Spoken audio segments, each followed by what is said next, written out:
Joining us right now, Congressman Steve Scalise, Republican from Louisiana, a fairly conservative politician, and I bring that up for the following reason. We are also joined by Congressman Peter Welch, a Democrat from Vermont, and a fairly liberal politician. But I'll tell you this, having seen the pre-interview notes from both of these men, when it comes to the broken process in Washington, D.C., I think that you will be stunned by the degree to which these two men fundamentally agree. Congressman Scalise, I'm going to begin with you. What, in your view, is the biggest problem with the construction of the House? In other words, where would you begin the home improvement? Well, Dylan, the first thing you've got to do is control spending in Washington. It's out of control here. I think most people recognize that we cannot continue on this path of $1.5 trillion deficits. What I'd like to see us do to fix the system first is to balance the federal budget. But, you know, I'm going to interrupt you. I'm going to interrupt you not because I necessarily disagree or agree with you, but because I want to try to focus on the process, because I think that the reason you end up with those deficits and that spending is because the process allows for it because of all the variables that we're talking about. And so my interest, at least for today, is to discuss whether it's the filibuster, whether it's seniority, whether it's the flow of money and the dependence that both of you guys face to raise money in order to keep your jobs, whether that compromises your decision-making or not. How would you put yourself in a situation where you are better served to do what you're talking about on the deficit in the process? Well, there aren't enough reforms we can make. What I'd like to see us do, and we started today with this ban on earmarks, because we've got to clean up this broken system, and we've ultimately got to reform the earmark system entirely. But until that system's reformed, I think we ought to have a complete ban. Now, I'd like both sides to do it. The Republicans in the House did it today. I challenge our colleagues on the other side to do that. But that should just be the beginning. It shouldn't be the end. We've still got to go and reform so many other parts of this broken system and balance this federal budget. Congressman Welch, no secret, you can look at any machine in the world. If it's broken, you get bad outcomes. If the car's not put together properly, it doesn't run. So forget policy for a moment. The process right now appears to be weaker than it ought to be. How would you fix the process? Well, I think there's two things that would really help. One is the Senate has got to end that filibuster rule. You know, a confident nation faces directly the challenges that it confronts it. We've got a problem on energy. We've got a problem on health care.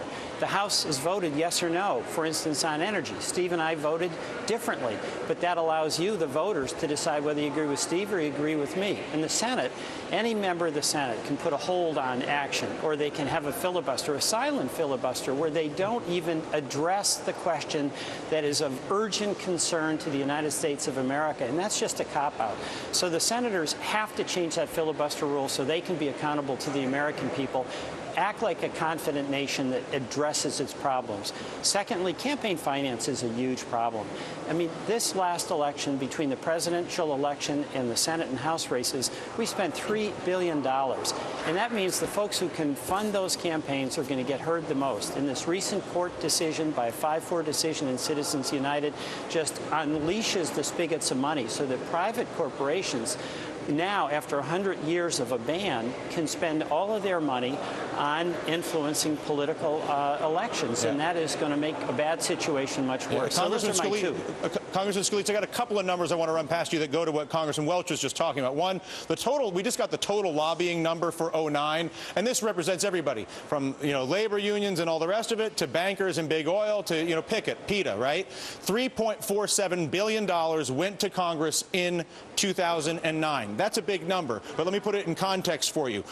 Between 1998 and 2009, I want you to look at the growth, which is even more startling, an explosion in the flow of money to Washington, D.C. Now, in the financial world, which is largely my history, you put a lot more money into something that's working.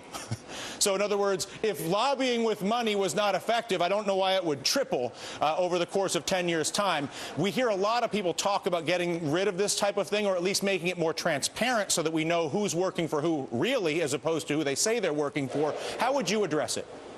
Well, I think we need to continue to push for as much transparency as we can get. Let everything be available online. But if you look, you know, a union member right now can have money deducted from their actual paychecks. That's going to be going to political campaigns, even if they don't agree with that process or with the candidate that's being supported. And so I think by taking them out of the process, it's removed some of the transparency. So I think everybody should have direct control over where that money's going, and it should all be transparent. And obviously, campaigns are expensive. One of the reasons is because of so much of the things that government does that it shouldn't be doing. Government is spending too much money, and that forces so many people to want to come up to Washington to ask for more things instead of reducing the size of federal government, cutting the tax burden on families so that individuals can create jobs, small businesses can create jobs, and you empower families. I got to wrap this up, Congressman Welch. Why is it that for the rhetoric we go round and round? Will we ever see a bill that says, listen, all lobbying's got to be transparent, campaign, something that actually changes the laws of the process as opposed to just the rhetoric? Well, actually, we need public financing. That is something I strongly believe, where you have a limitation on how much can be spent. Because the lobbying, they spend money to influence us. We can deal with that. Steve and I can deal with that and say no.